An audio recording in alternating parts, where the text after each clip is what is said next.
संगम नगरी प्रयागराज में आज हुई एक सनसनीखेज वारदात में एक दलित परिवार के 4 लोगों को बेरहमी से मौत के घाट उतार दिया गया। मध्य प्रदेश के सागर जिले में एक दलित युवक की पीट कर हत्या कर दी गई है। मारपीट के दौरान लड़के की मां जब उसे बचाने आई तो हमलावरों ने उन्हें भी मारा, पीटा और उनके कपड़े उतार दिए।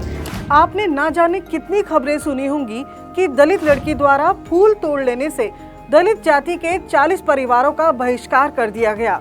खबर होती है कि स्वतंत्रता दिवस के मौके पर दलित पंचायत अध्यक्ष को झंडा फहराने से रोक दिया गया। दलितों को कुएं का पानी पीने से रोका गया। यह खबर ये होती है कि दलित को घोड़ी चढ़ने से रोका गया। स्कूल में मिड डे मील को लेकर छात्रों से जातीय भेदभाव हो या शादी और अंतिम संस्कार आयोजन के लिए भेदभाव। आपको क्या लगता है, ये खबरें होती हैं या बनाई जाती हैं? इन खबरों का पूरा खेल समझिए।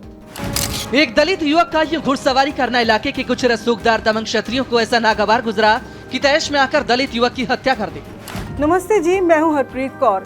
आज हम ऐसी ही खबरों का विश्लेषण करने जा रहे हैं जिन खबरों में जातीय तनाव है, जातीय भेदभाव है, अमीर और गरीब को आधार बनाकर परोसी गई खबरें हो या फिर छुआछूत की खबरें। आखिर क्यों 90 के दशक से पहले किसी खबर में किसी भी पीड़ित की जाति नहीं बताई जाती थी, लेकिन अचानक इसी दौरान हर खबर में जातीय उल्लेख होने लगा। पीड़ित, शोषित या मृतक की जाति खबरों का आधार बनने लगी। पत्रकारिता की ऊंचाई थी या कोई षड्यंत्र? क्या लोगों के अंदर जानबूझकर जाति गौरव और जातिहीनता की आग जलाने की कोशिश की गई थी?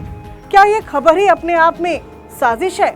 हम यहाँ से आगे बढ़े, आप 2 शब्द अपने दिमाग में बिठा लीजिए, एक उपेक्षा और दूसरा षड्यंत्र, क्योंकि ये 2 शब्द भारत के सामाजिक समरसता को दीमक की तरह चुपचाप चट कर रहे हैं। और बड़ी खबर इस वक्त आपको बता दें, उत्तर प्रदेश के सोनभद्र में एक दलित युवक के साथ कॉन्ट्रैक्ट पर तैनात लाइनमैन ने हैवानियत की सारे हदें पार कर दी। उसे मारा पीटा, फिर चप्पल भी चटवाई। आरोप है कि ईसाई मिशनरियों की ओर से 2024 चुनाव को लेकर नाम और चेहरा बदलकर धर्मांतरण का चारा फेंका जा रहा है। यानी कहने का अर्थ है कि मान लीजिए कोई अपने से छोटे गरीब वंचित वर्ग की उपेक्षा कर रहा है तो यहाँ अगले पल षड्यंत्र जरूर होगा। मान लीजिए एक खबर आती है कि लड़की द्वारा फूल तोड़ लेने से उसकी जाति के 40 परिवारों का बहिष्कार कर दिया गया, यानी ये खबर थी उपेक्षा की। यहाँ अपने ही लोगों की कुछ लोगों द्वारा उपेक्षा की गई, लेकिन यहाँ के बाद षड्यंत्र का समाचार आता है कि घटना से आहत लोगों ने धर्म परिवर्तन कर लिया और इसके बाद भी लोग समझना नहीं चाहते। वो जितना उपेक्षा कर रहे हैं उतना षड्यंत्र सफल हो रहा है।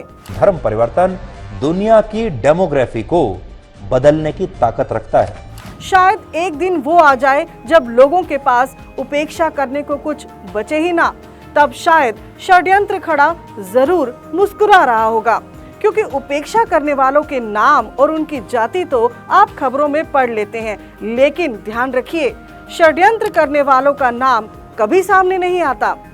आखिर कौन है वो गुप्त शत्रु जिसके पास मीडिया को ऐसी खबरों को उछालने का पैसा है, नेताओं को बयान देने का पैसा है, धर्मांतरण कराने का पैसा है और फिर उपेक्षा का खेल खेलने वाले लोगों को ऐसे करने देने का पैसा है? आखिर इस षड्यंत्र का ये धन आ कहां से रहा है जो भाई को भाई जातीय, आर्थिक और सामाजिक आधार पर लड़ा रहा है?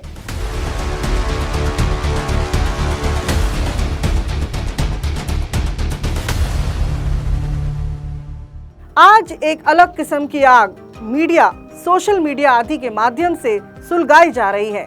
जातीय गौरव या जातीयहीनता के नाम पर आपसी विद्वेष पैदा किया जाता है। इसके पीछे कौन है? किसकी है ये साजिश? ये सब हो रहा है या कराया जा रहा है? सोचिए, इसका लाभ किसे हो रहा है? कौन है वो लोग जो ऐसा करके अपनी संख्या बढ़ाने की कोशिश कर रहे हैं? हम सब देशवासी तो हैं, हम सब भारतीय तो हैं, फिर ये भेदभाव क्यों? इसके लिए हमें सचेत रहकर एक दूसरे की मदद करनी होगी।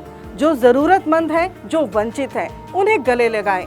यहाँ गले लगाने का अर्थ है आपका स्नेह और सहयोग। याद रखिए, आर्थिक रूप से की गई मदद गले लगाना है। जातीय सूचक शब्द कहकर किसी के अंदर जातीय पीड़ा पहुंचाई गई है तो उसे भाई कहकर बुलाना भी गले लगाना है। किसी जरूरतमंद को छोटा मोटा व्यवसाय आरंभ करवाना भी गले लगाना ही है। त्योहार या उत्सव पर उनके घर जाएं व गले लगाएं। स्नेह का ये स्पर्श भी बहुत बड़ी शक्ति का कार्य करता है। किसी निर्धन परिवार के बच्चों को पुस्तक, कपड़े या शिक्षा संबंधित कुछ जरूरी सहायता कर सकते हैं तो यह भी सहयोग हुआ। किसी गरीब बेसहारा बेटी का कन्यादान या शादी में की गई सहायता भी गले लगाना हुआ।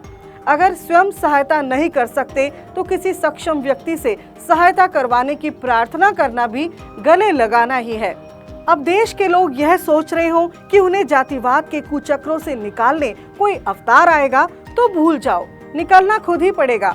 अब निकल जाओगे तो संभल जाओगे, नहीं तो ना जाति रहेगी ना देश बचेगा। तो साजिशें समझें और दूसरों को भी समझाएं। धन्यवाद।